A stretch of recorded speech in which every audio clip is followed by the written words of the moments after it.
Sir మరి మీరు గతంలో 1600 పైబడి రోజులైతే ధర్నాలు చేశారు, అమరావతి ఉద్యమాన్ని చేశారు. ఆ టైంలో వైఎస్ఆర్సీపీ నుంచి మిమ్మల్ని కనీసం ఒక్కళ్ళు కూడా పలకరించిన లేరు. ఒక్కసారి మాత్రమే లావు కృష్ణదేవరాయలు గారు అప్పుడు వైసీపీలో ఎంపీగా ఉండి మీ దగ్గరకు వచ్చారు.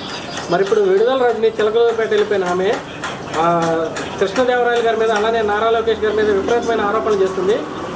రజనీ గారికి మీరు ఎటువంటి సమాధానం చెప్తారు? అసలు విడుదల రజనీ ఎవరండి? మా జిల్లా వాసి కాదు, మా ఇక్కడ ఆమె కాదు. ఆమె ఎవరిని చేసుకుంది, ఎక్కడుంది? లావు శ్రీకృష్ణదేవరాయలు అంటానికి ఎవరు సరిపోరు. ఈ జిల్లాయే కాదు, ఈ రాష్ట్రమే సరిపోదు, భారతదేశం కూడా సరిపోదు ఆయన అంటానికి. ఎందుకంటే ఆయన 1975 నుంచి విద్యా సంస్థలు పెట్టుకొని ఆయన విజ్ఞాన పెట్టుకొని చేసుకుంటున్నాడు. ఆయన ఎక్కడ కూడా రాజకీయాన్ని అడ్డం పెట్టుకొని ఆయనే సంపాదించలేదు. పోయినసారి ఎంపీ అయ్యాడు. ఎవరు చూపిమనండి ఒక అభియోగం ఆయన మీద ఏమైనా అపనిందలు ఉంటే చెప్పమనమనండి. ఆ కుటుంబం మీద ఎటువంటి పరిస్థితుల్లో కూడా లేదు. మా జిల్లా వాసి ఆయన, మాకు దగ్గరలో గుంటూరులో ఉండే ఆయనే. వాళ్ళ తాతగారు కూడా లావు రత్తయ్య గారు. మరి ఆయన హయాం నుంచి మాకు కొద్ది గొప్ప తెలుసు. వాళ్ళు ప్రజలకి సేవ చేశారు, కానీ వాళ్ళు ఎక్కడ ఒక రూపాయి ఫ్రాడ్ చేసిన దాఖలాలు లేవు, ఇప్పటికి లేవు. మరి ఆమె అంటుంది విడుదల రజనీ, ఆమెకి ఏం తెలుసని అంటుంది, ఆమెకి ఏం తెలుసని మాట్లాడితే ఆమె ఎక్కడా అసలు ఆమె ఎక్కడా నుంచి ఇక్కడ పెత్తనం చేసిద్ది, పెత్తనం చేసి ఎవరి మీద బురద తల్లిద్ది, ఎవరిని అనవసరమైన మాట్లాడుతావా? అసలు రావు రత్తయ్య గారి కుటుంబం అంటే ఆమెకు తెలుసా? ఆమెకేమన్నా తెలియదు కాబట్టి ఆమె ఇష్టానుసారం మాట్లాడుతుంది. ఆమె కాజేసింది కాబట్టి వాళ్ళ దగ్గర వాళ్ళ మీద ఎటువంటి ఆరోపణలు లేవు, ఇంతవరకు లేవు.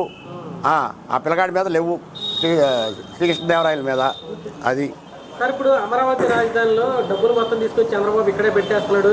రాష్ట్రం అంతా ఏమైపోయినా పర్లేదు, వాళ్ళకి అమరావతి ఒకటే కావాలి, అమరావతి అని చెప్పేసి ఇప్పటికే మాట్లాడుతున్నారు. దీని గురించి ఇది గతంలో కూడా అన్నారండి రాష్ట్ర ప్రజలు. అయినా కానీ ఇక్కడ ఏం పెట్టాల్సిన పని లేదు. ఇక్కడ ప్రజల సొమ్ము తీసుకొచ్చి ఆంధ్ర రాష్ట్ర ఈ పన్నుల రూపాయలకు వచ్చిన డబ్బులు మాత్రం ఇక్కడ 1 రూపాయి పెడతలా. ఎట్ట పెడతాడు, ఎట్ట అనుకుంటారు జనం? అయినా చెప్పమనండి. సంక్షేమ కార్యక్రమాలు ఉన్నాయి, వాటికే పెడతాడా? మరి రాజధానికే పెడతాడా? ఇప్పుడు రాజధానికి మేము వరల్డ్ బ్యాంక్ అని తెచ్చుకుంటున్నారు. అయితే మాకు భూముల రేట్లు పెరిగిన తర్వాత మాకు 9,000 ఎకరాలు ఎంతో కొంత అమ్మి ఆ రుణం తీరుస్తారు. అంతే తప్ప కొంతేమో కేంద్ర సహాయ సహకారాలు ఉన్నాయి. అవి కలిపి ఎట్టో కూడా కింద మీద పడి తిమ్మిరి ఆయన ఒక విజయనగరం ముఖ్యమంత్రి కాబట్టి ఆయన తిమ్మిరి చేసి కడతాడు. అంతేగాని ఆ అడ్డగోలుగా అనవసరమైన మాటలు ఆయన ఏం చెప్పట్లేదుగా. గతంలో ఏం చెప్పాడు, ఇప్పుడు అదే చెబుతున్నాడు. నేనేమో ఇది చేస్తాను చెప్పట్లేదుగా. గతంలో కూడా ఆయన వరల్డ్ బ్యాంక్కి పెట్టుకున్నాడుగా, ఇవాళ అదే వరల్డ్ బ్యాంక్కి పెట్టాడు. ఆయా కేంద్ర సహాయ సహకారాలు ఆ రోజు లేవు, ఈరోజు సహాయ సహకారాలు ఉన్నాయి. బ్రహ్మాండంగా అందుతుంది, డబ్బు కూడా అందుతుంది, అందింది కూడా డబ్బు. ఇక ఒక 20 రోజుల్లో రాజధానిలో దాదాపు 10-30 ఏళ్ళ మంది వచ్చి వర్కర్లు వచ్చి పనులు బ్రహ్మాండంగా సాగిస్తారు. అది సార్ మరి 10 నెలల కాలంలో చంద్రబాబు నాయుడు గారి పనితీరు ఎలా ఉంది? బ్రహ్మాండంగా ఉంది. ఆయన తెలియనాడు కాదుగా, 3 సార్లు ముఖ్యమంత్రి చేశాడు. గతంలో ఉమ్మడి రాష్ట్రంలో 2 సార్లు చేశాడు. మరి విభజిత ఆంధ్రప్రదేశ్ ఒకసారి చేశాడు, ఇప్పుడు 2వసారి అయ్యాడు. ఆయన ఏమన్నా తెలియని మనిషా? అన్నిట్లో ఆయన భారతదేశంలోనే 2వ అడుగునే వస్తాడు ఆర్థిక శాస్త్రంలో. అంతే తప్ప ఆయన అంటానికి ఎవరు సరిపోరండి. ఆయన ఓ పద్ధతి ప్రకారంగా పనులు చేస్తాడు. అంతేగాని ఈ లా అండ్ ఆర్డర్లు తీసేసి ఆన్లైన్లో జైల్లో వేయటం, కేసులు పెడతాం ఆ జగన్మోహన్ రెడ్డి లాగా చేయడం. పరిపాలన లక్ష్యంతోటే చేస్తాడు ఆయన.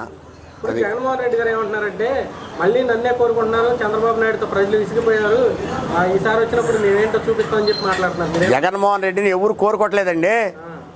ఎవరు కోరుకోవట్లా. ఆయన చెప్పుకుంటున్నాడు అంతే. ఏది నేను వస్తాను, 3 నెలలు కళ్ళు పూసుకోండి. ఆయన ఏ వ్యవస్థని నిర్వీర్యం చేయకుండా ఆయన సద్వినియోగం చేశాడు చెప్పమనండి ఆయన్ని. ఎస్సీ కార్పొరేషన్లు ఇవన్నీ ఉన్నాయి కదా, అన్నీ దోషం చేశాడు. ఎక్కడ ఖాళీలు చేశాడు.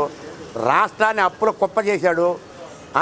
ఇవాళ మన రాష్ట్రానికి అప్పు ఇవ్వడానికి కూడా ఎవరు ముంగల మొన్నటిదాకా చంద్రబాబు గారు వచ్చినాక ఆయన మీద నమ్మకంతో ఇవాళ ఇస్తున్నారు తప్ప జగన్మోహన్ రెడ్డి ఎట్టి పరిస్థితుల్లో కూడా ఆయన ముఖ్యమంత్రి కావటం కల్లా మాటకి. అది ఎట్టి పరిస్థితుల్లో ఆయన ముఖ్యమంత్రి అవ్వడం. ప్రజల ఓట్లు మాత్రం ఆయనకి వేయరు.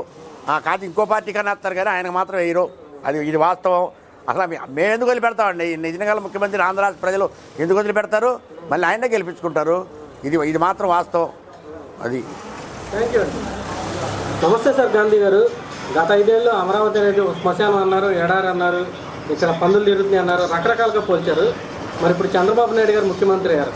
గత ముఖ్యమంత్రి జగన్మోహన్ రెడ్డి గారు లాగానే చంద్రబాబు నాయుడు గారు కూడా మిమ్మల్ని మోసం చేసే పని ఏమైనా చేస్తున్నారా, లేదు అమరావతిని ఒక రాజధానిగా నిలబెట్టాలని కృషి ఏమైనా చేస్తున్నారా? అందరికీ నమస్కారం. ఇది ఆంధ్ర రాష్ట్ర ప్రజలందరూ కోరుకుంటేనేగా కూటమికి 164 సీట్లు వచ్చింది. అంతే కదా. మరి మేము అమరావతి జగన్మోహన్ రెడ్డి గెలిచినప్పుడు మేము దాదాపుగా 1631 రోజు మేము దీక్షలు చేసాము. మరి అట్నే పాదయాత్రలు చేసాము 2 చేసిన తర్వాత ఇలా కూటమికి గెలిపించారు. అది నమ్మకం ఉంటేనేగా చంద్రబాబు గారి మీద, అంతేగాని ఎవరి మీద నమ్మకంతో ఆంధ్ర రాష్ట్ర ప్రజలు కోరుకోరా. చంద్రబాబు గారినే కోరుకున్నారు, చంద్రబాబు నాయుడు గారినే గెలిపించుకున్నారు. కాబట్టి చంద్రబాబు నాయుడు గారు 100% పాళ్ళు 2028 కల్లా దాదాపుగా రాజధాని సగం పనులు పైన పూర్తి చేస్తాడు. అదే పట్టుదలతో చేస్తున్నాడు ఇవాళ పనులు. దానికి తగ్గట్టు కేంద్రం కూడా సహకరిస్తుంది. కేంద్ర సహకారంతో ఎక్కువ పనులు చేస్తున్నారు. అమ్మ స్పీడ్గా జరుగుతున్నాయి పనులు కూడా. మరి ఇక రేపు వచ్చే నెలలో ప్రధానమంత్రి మోడీ గారు కూడా వచ్చి రెండోసారి శంకుస్థాపన చేస్తారు. చేసిన తర్వాత ఇంక మా రాజధాని పనులు ఎందుకు అవుతాయి, ఎట్టి పరిస్థితులు ఆగవో. ఖచ్చితంగా 2028 కల్లా రాజధాని పనులు చాలా వరకు పూర్తి చేస్తారు అనే నమ్మకం పూర్తిగా ఆంధ్ర రాష్ట్ర ప్రజలు మొత్తానికి ఉంది. సార్ మరి ఇప్పుడు 9 నెలలు అవుతుంది చంద్రబాబు నాయుడు గారు, 9 నెలలు పూర్తి అయిపోయింది ఆల్రెడీ. అసలు అమరావతిలో కిటుకన్నా పెట్టారా? అసలు ఎట్ట పెడతారో 9 నెలలకే గత ప్రభుత్వం మొత్తం ఏం చేసింది, అన్నీ నిర్వీర్యం చేసేసింది. అన్ని సంస్థలు నిర్వీర్యం చేసింది. ఎక్కడ కూడా ₹1 లేదు. అసలు రాష్ట్రం అప్పుల పాలైపోయి 10 లక్షల కోట్లు అప్పు అయ్యి ఉన్నదాన్ని ఇలా ఆయన అన్ని ఘాట్లో పెట్టుకొచ్చి తలికి 9 నెలలు పట్టింది. ఇక మొదలు పెడుతున్నారు, ఇక పనులు మొదలు పెడతారు. ఇక ఇప్పుడే ఘాట్లో పడింది. మరి సంక్షేమ కార్యక్రమాలు, అభివృద్ధి కార్యక్రమాలు చేస్తానే ఉన్నాడుగా. రోడ్లు పోసాడుగా. రాష్ట్రంలో రోడ్లన్నీ అధ్వానంగా ఉన్న రోడ్లు మొత్తం సరి చేశాడు కదా. మరి అట్టనే ఈ రాజధానికి కూడా మరి వరల్డ్ బ్యాంక్ వాళ్ళు నిధులు ఇవ్వడానికి మరి కొన్ని అడ్డంకులు వచ్చి దానివల్ల కొంత లేట్ అయింది. ఆ లేట్ కూడా అవి కూడా సరి చేసుకొని ఇలా ముందుకు వచ్చేటప్పటికి మరి పట్టిన సంవత్సరం పట్టింది. ఇంకో నెల కూడా పట్టొచ్చు.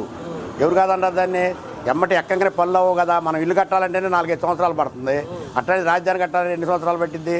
అదంతా ప్రజలు కూడా అర్థం చేసుకోవాలి. ఊరికి ఎక్కంగానే అవ్వగానే ఎట్ట పనులు అవుతాయి. మరి అవతల నుంచి మనకి రావాలా. ఇది సెల్ఫ్ ఫైనాన్స్ రాజధాని, ఇది ప్రజా రాజధాని, సెల్ఫ్ ఫైనాన్స్ రాజధాని. దీనికి కొద్దిగా ముంగల పెట్టుబడి ఉంటే తర్వాత ఆ భూములు 9,000 ఎకరం భూములు ఏమి ఉన్నాయి, మిగులు భూములు. ఆ మిగులు భూములు అమ్మి ఆ తర్వాత అమ్ముకొని వాటిని రుణం తీరుతాడు, తెచ్చిన రుణాన్ని. అంతే తప్ప చంద్రబాబు నాయుడు ఎక్కడ రాజధాని మోసం చేసే పరిస్థితి మాత్రం ఎట్టి పరిస్థితుల్లో జరగనివ్వడం కూడా ఆయన. అంతవరకు నమ్మకం ఉంది ఆంధ్ర రాష్ట్ర ప్రజలకి. అదిగా సార్, ఇప్పుడు జంగిల్ క్లియరెన్స్ పనులని లేదంటే కాంట్రాక్ట్లు ఇవ్వడం కానీ టెండర్లు పిలవడం కానీ కనీసం అట్లాంటి పనులని చేశారా? బ్రహ్మాండంగా చేశారు. జంగిల్ క్లియరెన్స్ చేశారా. మరి ఇవాళ కొంత షెడ్లు, మరి రేపు వచ్చిన లేబర్ ఉండటానికి, వర్కర్లు ఉండటానికి అన్ని షెడ్లన్నీ బాగు చేస్తున్నారు. మరి కొన్ని సామాన్లు కూడా వచ్చినాయి. మరి మీరు చూసే ఉంటారు. మరి చాలా వరకు క్లియర్ చేశారు. మరి ఇప్పుడు రేపు సంవత్సరాది పండగకి రేపు 30వ తారీఖున ఏదో పంచాంగ శ్రావణం చేయడానికి ఇక్కడ మరి 250 ఎకరం బాగు చేశారు. అక్కడ షెడ్లు గిట్లు వేస్తున్నారు. మరి పనులు మాత్రం స్పీడ్గానే జరుగుతున్నాయి ఇప్పటివరకు. అది విషయం. ఇప్పుడు గత 5 ఏళ్ళకి ఇప్పటికి అమరావతిలో ఏమైనా మార్పు వచ్చిందండి? బాగా మార్పు వచ్చింది, పూర్తిగా మార్పు వచ్చింది. ఇప్పుడు జగన్మోహన్ రెడ్డి గారు ఇప్పుడు అమరావతి మీద ఇంకా కూడా కొన్ని రకాల వ్యాఖ్యానాలు చేస్తూ ఉన్నారు. ఉంటాయండి. ఇప్పుడు ఒక పని మొదలు పెట్టినప్పుడు రకరకాలుగా పుల్లలు వేసేవాళ్ళు ఉంటారు. మరి ఇప్పుడు 2% భూములు ఇవ్వనాళ్ళు కూడా ఉన్నారు. ఇంకా వాళ్ళ కూడా సరి చేస్తున్నారు. నిన్నగా మొన్నేగా పెనమాక రైతులు కొంతమంది ఇస్తే వాళ్ళకు కూడా ప్లాట్లు ఇచ్చారు కదా, రిటర్న్ ప్లాట్లు. మరి పనులు మొదలుపెట్టారు, సాగుతున్నాయి. లేబర్ రావాలి కదా. మరి ఎమ్మటే పనులు అవ్వాలంటే ఎట్టవుతాయండి, ఎవరైనా చేయలేరు కదా. మరి డబ్బులు అన్నీ వనగూడ్చుకొని అన్నిట్లో ఎట్టబడితే అట్ట చేసే మనిషి కాదు ఈయన. ఒక పద్ధతి ప్రకారంగా చేసుకొస్తున్నాడు. ఒక పద్ధతి ప్రకారం రాష్ట్రాన్ని నిలబెడతాడు. రాష్ట్ర ప్రజలకు కూడా సేవ చేస్తాడని మాకు నమ్మకం ఉంది పూర్తిగా.